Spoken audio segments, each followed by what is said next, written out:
Mirë, tani do të shkojmë në lidhje të drejtë për drejtë me pamje nga Selia Espa, ku kryetari i Partisë Demokratike Sali Berisha ka bërë paraqitjen e tij të detyruar si pjesë e masës së sigurisë çdo të hënë të parë të muajit. Ndjekim fjalën e tij live. Përveç faktit vendimit të famshmit KLG, por pas se të nalem në këtë vendim, unë e kuptoj se ju pristi me pa durim që ju rrëfej se çfarë pash brenda unë gjatë këtij kalimi të shkurtër. Aty ishte Altin Troplini apo Poja i Skapit, i cili po u ishte ulur me 3 personazhe, me Elvis Doçin, Altin Hajrin dhe Irenën me 5 mbiemra, sepse si avokati tyre po u bënte shpjegime për çështjet. Së dyti, ndodhej ish xhelati i sigurimit të shtetit, Kraja, i cili po numëronte para me ke thoni ju, me Oltjon Bistrin. Oltjon Bistrin. Po, se shoh që e ndigjoni si me skepticizëm, po aty ishin të dy. Këto ishin që pashun sot. Tani, KLG-ja me votat e Ylka Rupës, name and shame, është ajo që thot idioma angleze, emroj dhe turproj. Këta turp nuk kanë, po unë do t'i emroj. Këtu do t'i emërtoj. Me votat e Ylka Rupës, Ridvan Hados, Markelejn Koçaj, Emona Muçi, Klodian Kurushi dhe kreut të tij Ilir Rusi me 6 vota refuzuan apo vendosen mos pranimin e nisjes së procedurave për verifikimin dhe shpalljen e papajtueshmërisë së mandatit me famozen Irena Gjokaj. Miq, të dashur qytetar dhe qytetare, këta persona të cilët shkelmojnë mbi një zinxhir, mbi një seri dokumenta zyrtare, shqiptare dhe ndërkombëtare, dokumenta të cilat i nërpresin automatikisht mandatin Irena Gjokës, këta janë më kriminal se vetë Irena. Këta janë turpi i njeriut, turpi i nënpunësit, turpi i zyrtarit. Këta janë sklever të këtij regjimi dhe të Edi Ramës. Sa për djeni, Irena me 5 mbiemra është një shoqe në shpirt me lindën e Surrelit. Përveç se këshilltare e Gysagasit, e faktuar vizitat e saj, unë ka rrezik që edhe një njeri midis jush këtu i ka pa videot në dosjen e Gysagasit, se si Serbezja hyn dhe del në zyren mafioze të Agasit. Por, të votosh, të shkelmosh të gjithë të dokumenta, do të thot të mos kesh as dhe minimumin e ndërgjegjes profesionale, ndërgjegjes ligjore, do të thot të mos jesh e vërteta as mos kesh dinjtet njerëzor, të poshtrosh veten duke mohur vulat apostolike, duke mohur formularët zyrtar të këtij shteti, do të thot je bashkautor në këto krime. Ndaj dhe e them këtë, pse e them? Sepse kjo nuk ndodh të kur, nuk ka ndodh kur në historitë sa do absolutisht të palavdishme të KLG-ve të kryesuara nga presidentet, se unë nuk i mbroj defekte që kanë patur, por kur, kjo nuk mund të imagjinohej. Kjo s'mund të imagjinohej të shkelmoshin ligjet në këtë mënyrë. Tani, kjo ishte konsiderata ime, le t'ju referohemi, bravo, një minutë se këtu, t'ju referohemi fakteve. Dokumenta me apostile nga shteti grek, të cilat në konventa ndërkombëtare janë të detyrueshme për t'u marrë parasysh, vërtetuan se Irena Gjoka është 2 herë e dëbuar nga Greqia për çdo njeri që i thot vetes njeri përveç atyre 6 firmatarëve të mësipëm, ku një prej dëbimeve ka qenë për shkak se është kapur me vizë të falsifikuar. Ky falsifikim është vërtetuar me ekspertizë nga laboratori kriminalistik dhe në bazë të saj Irena Gjoka është dënuar si falsifikatore penalisht, si kriminale pra. 2. Por kjo natyrisht për 6 firmatarët e mësipër nuk ekziston. Shikoni çfarë turpi njerëzor është në qeverinë e gjyqësorit. Dëgjoj, imagjinoni, janë institucion kushtetues, janë të gdhenur në librin themelor të shtetit si institucion ata. 2. Ajo ka ditur dëbimet pasi ka lëshuar prokur në mars të vitit 2003 për kundërshtimin e tyre në rrugë gjyqësore, administrative, për të cilin ka dhënë një vendim përfundimtar nga gjykata administrative e Janinës, ndonë se ka patur detyrim të deklaronte 2 dëbimet dhe vendimin penal, ajo me ndërgjegje ka fshehur ato dhe si një ilustrim ekzemplar recidivimi për juristët që studiojnë këto vepra penale dhe sjelljet kriminale, ka përsëritur falsifikim në formularëve në Shqipëri duke fshehur dëbimin dhe dënimin e saj. Kjo delinkuente të njëjtën gjë ka shkruar në letrën që i shkruan KLG-s, se nuk kam patur djeni në një kohë kur këta 6 çfarë do të thuash, po duhet kursesh gjuhën më mirë, i kanë patur përpara dokumentin kur Irena me 5 mbiemra në prani të noterit ka autorizuar avokatin e saj në Greqi për trajtuar çështjet të cilat thot tani nuk di se kam qenë. Tani ajo do thot se nuk di edhe pse kam shkuar në zyrën e Ergys Agasit. Ndëgjojeni, sa të dalë në gjyq, ajo do thot kam qenë, po s'di pse kam qenë. Ose pastaj do thot nuk kam qenë fare.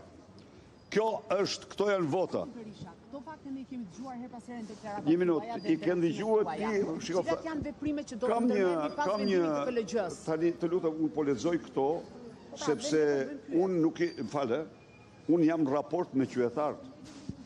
Unë jam në raport me qytetarë se janë qytetarë shqiptarë që përballojnë. Jo, qofse si e pastaj është që ne të bëjmë pyetje, atëherë të mbaroj unë pastaj të bësh ti, unë nuk ndaloj ndonjëherë pyetjet por të mbaroj unë se do të lexoj për qytetarët se ç'përfaqëson kjo dhe këta të 6, sepse tani nuk është vetëm kjo. Është me Dumanin, me Troplinin, nuk është vetëm, është me Agasin, nuk është vetëm, është me këta 6 dhe këta përbëjnë një rrezik për shqiptarët. Këta janë kriminal të cilë përbëjnë rrezik për këta shkelmojnë kushtetutën, shkelmojnë ligjen. Këta janë personat rrezikshëm. Prandaj të lutem, ky durim unë e kuptoj që mund të kesh sentimente për ndonjërin për tyre, po kjo s'do thotë që unë të mos i qertoj ato. Sa herë, tani, pra, dënimin e saj, edhe njerë, ka fshehur dëbimet dhe dënimin e saj, sa herë ka plotësuar formularin e dekriminalizimit prej vitit 2017, si pas ligjit 138-2015, gjë që si pas ligjit duhet këtë bërë të paktën 4 ose 5 herë deklarime që nga 2017, kur kaloi në GKKO si gjyqtare, kur u emërua si kryetare GKKO-s, kur kaloi vettingun. 2. Ka fshehur prej KLG-s ndonë se kishte detyrim të deklaronte si pas ligjit 96-2016, neni 28 dhe neni 66 fraksion 3. 3. E ka fshehur prej organeve të drejtësisë speciale, ndonë se kishte detyrim të deklaronte si pas ligjit 96-2016. Ndëgjoni o qytetar se çfarë kriminalësh gjatë ftoft janë gjykatës të cilët japin vendime për njerëzit tuaj në sallën e gjykimit. 4. E ka fshehur gjatë procesit të vettingut të gjitha këto krime, ose kjo, ose antarë të KPK-s që kanë vetuar Irena Gjokën janë bashkëpunëtor të saj në krim. Dosja e saj është zhdukur nga faqja e internetit, por ne e kemi atë të plot dhe do ta bëjmë analizën dhe transparencën e saj për publikun dhe në emër të publikut. 3. Ajo ka deklaruar se nuk dinte vendimin penal. Kjo është gënjeshtër, por kam një pyetje për ju dhe gjithë strukturat e drejtësisë. Për cilin magjistrat të vetuar, për cilin këshilltar të këshillave bashkiake, kryebashkiak apo deputet është marrë parasysh pretendimi për padjeni. Kur? Sepse përndryshe, me padjeni, asnjë krim nuk zbulohet. Standardi nuk mund të jetë i ndryshëm për Irenën, që përdoret si armë kundër opozitës dhe për të gjitha ata që janë dënuar për të njëjtin shkak. Gjykata e lartë ka konsoliduar jurisprudencën për këtë çështje dhe pretendimi për padjeni nuk i është marrë parasysh askujt në dhjetra vendime të marra nga kjo gjykatë. Dhe gjykata ka patur të drejtë. Nuk mund të thot kush se nuk kam ditur që kam kryer krimin. 4. Për më tepër, sjellja e Irena Gjokës ka treguar veprimet e saj aktive për të fshehur vendimin penal dhe dëbimet e saj. Ligji 96-2016, neni 66 fraksion 3 thot se ajo duhet njoftonte KLG-n sapo të vinte ndjeni të vijë ndjeni të dyshimit për një fakt të tillë.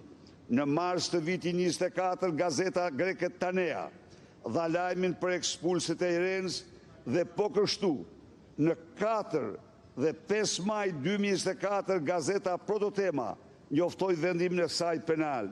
Në 5 maj unë publikova vendimin me apostile këtu para jush. Ja u tregova, ju kujtohet, e mani mend. Vendim në çfarë bëri zonja në vend që të kërkonte që KLG-ja të hetonte faktin, si të kërkon ligji, nxori Tezakun si vetja saj. Tezaku i saj ishte kryetari KLP-s një far Alfred Balla, me deklarata publike në mbrojtje të Tezakës. Nxori KLG-n e Llagamit, e kuptoni vetë, dhe tani të Rusit në mbrojtje të saj dhe jo vetëm që nuk u dorhoq ose u pezullua si të kërkon ligji, por dhe me datën 5 maj 2025, pra një vit më pas, kur Sali Berisha tregoi vendim në gjykatës Janinës me vul apostile, ajo doli publikisht mashtroi para shqiptarëve si ordinere, duke thënë se nuk kam qenë kurrë e dënuar. E kujtoni apo jo këtë? E kujtoni sa është kjo për një gjykatëse, për figurën, A nuk është kjo një anti-gjykatëse, një rrugaçe e ligjit? A nuk përbën kjo një rrugaçe të ligjit? Më thoni ju këtu tani. 5. Kujtoj këtu se sa dramatike është situata e drejtësisë po të mbahet parasysh se gjatë kësaj periudhe ajo ka qenë edhe kryetare e GKK-s, famozës GKK-s, kjo kryetare.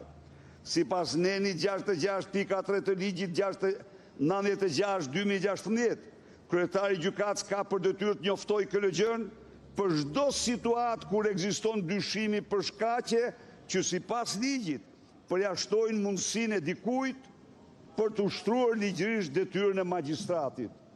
Kjo e bën për çdo njeri, po jo për vetë e vetë, e fshi. Dëgjoni ju, pra përfaqëson Irena Faqezez. Siç është rasti i ekzistencës së një vendimi penal që në vitin që Neni 28 i ligjit 26 2016 e konsideron skualifikues për ushtrimin e detyrës magjistratit. Po nuk është vetëm Irena, fytyra e shpifur e kapjes dhe keqpërdorimit të drejtësisë nga Rama dhe Soros. Reforma. Ju kujtoj që faktet për Irena Gjokën kanë qenë thjesht mediatike. Nuk kanë qenë thjesht mediatike. Ato janë paraqitur institucioneve të drejtësisë në rrugë ligjore me dokumenta zyrtare të apostiluara. Unë dhe jam Arber Maltezi nëpërmjet avokatëve i kemi bërë kërkesë në proces gjyqësor në gjykatën kushtetuese së dhe KLG-n dhe ILD-n. Po kështu, Fredi Bejleri, Adriana Kalaja, të cilët e kanë ndjekur edhe procedurën pranë prokurisë së përgjithshme. Çfarë bëri prokuria e përgjithshme, Ministria e Drejtësisë, KLG-ja, ILD-ja, gjykata e lartë ajo kushtetuese? Shtet me i kapur nga Irena nuk mund të ketë turpi dheut. Institucionet shtylla të shtetit të drejtës u bën pjesë e llumit të Irena Gjokës. Prokuria e përgjithshme pasi zvarriti për gati 22 muaj procedurën me kërkesë të Adriana Kalas si përfaqësuese e PD-s, nuk pranoi të jepte asaj në fund relacionin e përgatitur në lidhje me 2 dëbimet dhe vendimin penal të Irena Gjokës. Arsyeja u kuptua gjatë leximit të relacionit nga KLG-ja. Prokuria e përgjithshme shkeli ligjin dhe nuk relatoi në KLG. 2 dëbimet. Shiko çfarë mashtruesi është ai Olsi. Që i del emri ati, aty ku s'duhet t'i dalë, ai Olsi i prokurisë. I prokurisë përgjithshme, prokuria e përgjithshme ka vetëm një. Jo, prokuria e përgjithshme ka vetëm një.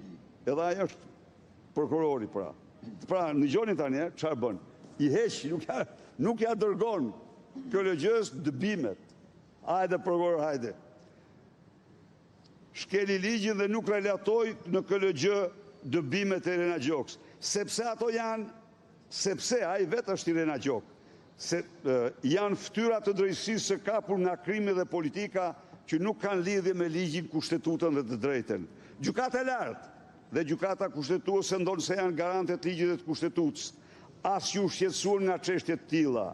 Gjykata kushtetuese deklaroi, Irenat e gjykatës kushtetuese deklaruar, ta redaktoj pak këtë, se Irena është magjistrate legjitime, pavarësisht se ka dhënë vendimin kundërshtim të hapur me një ligj të votuar me 3/5, ligji 96/2016, i cili Neni 663 përcakton se organi përgjegjës kryetari dhe magjistrati njoftojnë menjëherë në mënyrë të pavarur Këshillin për shkaqet e pazgjidhshmërisë së papajtueshmërisë që sjellin mbarimin e statusit të mandatit.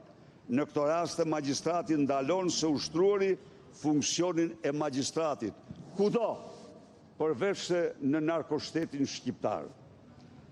Më së paku gjykatat duhet të kishin pohuar detyrimin ligjor para ndalimin e funksionit.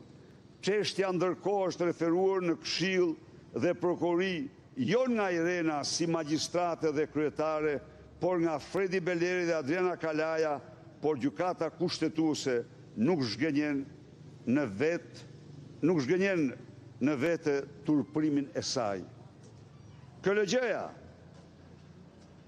a vertebror, pa shtyllë kurrizore i turpshëm, me 6 vota, marrin përsi për statusin e organit kompetent, sepse KLG-ja është organ kompetent për këtë çështje, nuk marrin përsi për organi kompetent, është për këtë çështje. Më poshtë keni bazën ligjore, nuk e ushtron këtë kompetencë për 22 muaj, në një kohë që duhet kthente për 15 ditë përgjigje. Gjatë kësaj periudhe heton,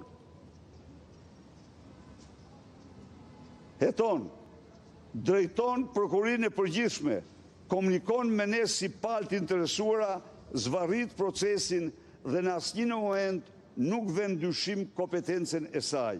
Pas zvarritjes për 22 muaj, gjatë të cilave Irena Gjoka në kundërshtim me ligjin nuk ndalon se ushtruri detyrën e magjistrates, mblidhet dhe me paturpsi thot se nuk është organi kompetent dhe se çështja i takon ILD-s. Dhe që të mbroj Irenën nuk merr vendim që ta çojë çështjen në ILD. E merrni vesh apo jo? Domethënë, ka thënë i takon, por nuk e çon në ILD. Shikoni ju se kush janë këta.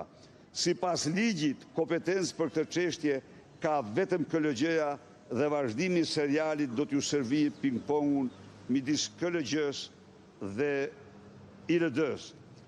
E gjithë kjo histori zvarritje dhe poshtrimi të institucioneve kushtetuese të drejtësisë shqiptare nga Rama dhe suita e tij të kujton dramën e Eugen Ioneskut.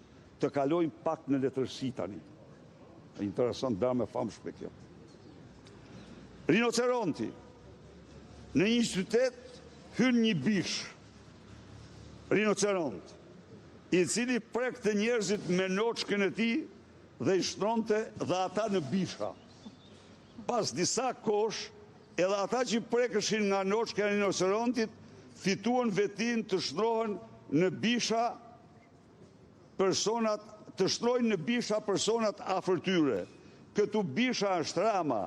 Irena Gjoka si fenomen kriminalizimit të drejtësisë është noçka e bishës që prek institucionet shqiptare dhe transformon secilin prej tyre, çdo magjistrat, ish magjistrat, zyrtar që preket prej saj në një bish sa të përbuzur, aq dhe të rrezikshme për ekzistencën e shtetit të së drejtës. Faleminderit. Tani mbarova. Kush është rinoceronti? Mund ta sqarosh për opinionin publik?